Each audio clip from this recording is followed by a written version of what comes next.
माणिकरावकडून अपेक्षा आहे का तुम्ही शेतकऱ्यांच्या पोरं आहे.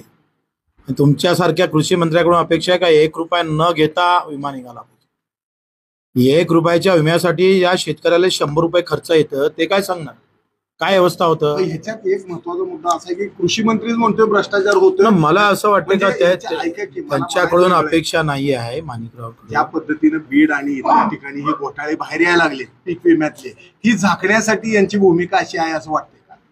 आता मतच चोरून घेतले तर याचं काय मोठी नवीन गोष्ट आहे. मंत्र्यांनी असं भ्रष्टाचारात उघड बोलणं योग्य? मतच चोरून घेतलेले आहे, मताची चोरी झाली. लोकशाहीचा सगळ्यात मोठा कणा आणि आत्मा जो आहे ते मतदान आहे. मतदानात जर भ्रष्ट मार्गाने होत असेल तर त्याच्यातून उत्पन्न काय होणार आहे. जे पेरणार तेच उगवणार ना. आखरी ज्वारी लावणाऱ्यानं काय गहू निघणार आहे त्याला.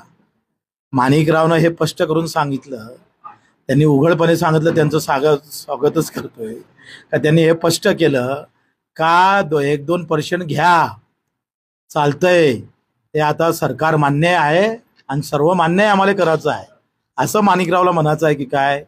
मला खरं तर त्यांनी याच्यात उघड केलं पाहिजे तर तुम्ही हे मान्य केलेलं आहे. कॅबिनेट दर्जाचा कृषी मंत्री जर असं म्हणत असेल काय 1-2% चालतंच बाबा, तर मग आता राहिलं तरी काय. जास्त 2-4% 1-2% होत चुकून त्यांचं 1-2% आलं असेल. 4% त्यांचं म्हणणं आहे. 2% ते 4% भ्रष्टाचार होत असतो. हो, त्यांनी मान्यताच दिली ना. कसं आहे, त्यांनी ही मान्यता दिलेली आहे, कदाचित त्यांना तो अनुभव आला असेल. हो, आता एक प्रश्न असा आहे की ज्या पद्धतीने एवढं ह्यूज मेजॉरिटी मिळालेली आहे, मंत्रिमंडळ निवडीत नाराजी सगळ्यांवर गेली. पालकमंत्री निवडीत सुद्धा आता झाले, एक म्हणते मी या जिल्ह्यातला मला टाकले 600 किलोमीटरवर. ही जी काय वादावादीत सुरू झालेली आहे, हे कसं बघता, हे कुठपर्यंत जायचं हे गाडा?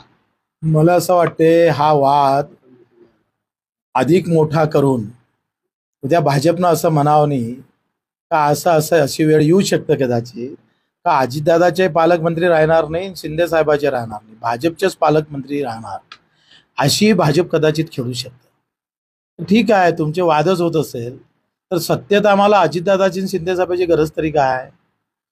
त्या दिशेकडे जाते का सत्ता. कदाचित हा वाद निर्माण करण्याचं त्याच्या मागचं हे कारण असू शकतं का दुसरे अधिक 2 पक्ष हाती धरून हे 2 पक्ष बाहेर काढायची काही व्यवस्था करताय का भाजप, याची मला भीती आहे. परिस्थिती आहे, शक्यता आहे. राजकारणात काही होऊ शकते, कधीही होऊ शकते, कुठेही होऊ शकते आणि ते कोणाही सोबत होऊ शकते, कोणाही सोबत होऊ शकते. आता ज्या पद्धतीनं उदय होणार, काय काय राजकीय उदय होणार म्हणून संजय राऊत किंवा हे जे बोलत होते, आपण पहिल्या बंडात होता तर उदय सामंत तुमच्या बरोबर होते. उदय सामंत असं धाडस करतील. संजय राऊत म्हणतात 20 आमदार त्यांच्या सोबत आहे. काय झालंय, संजय राऊत म्हणजे त्यांनी हे लक्षात घेतलं का उद्धवजी सेना पूर्ण शिंदे सेनेत जाण्याचा हात आहे. तुम्ही प्रचंड प्रवेश सुरू झाला आणि आता ही गळती थांबवायची असेल तर संजय राऊतचं बयान अगदी बरोबर आहे. त्यांना उद्धव साहेबांची शिवसेना वाचवायची आहे. त्याच्यानं त्यांनी फेकलेली गोटी याच्यासाठी आहे की हमारे जो बचे हुए है वो नहीं जाना चाहिए, म्हणून वतनदारी तुम्हाला भेटणार आहे. बरं, त्याच्यानं शिंदेच फुटणार आहे, शिंदे साहेबाचीच वतनदारी जाणार आहे, ती वतनदारी आमच्याकडे येणार आहे असं सांगायचं आहे संजय राऊतांना.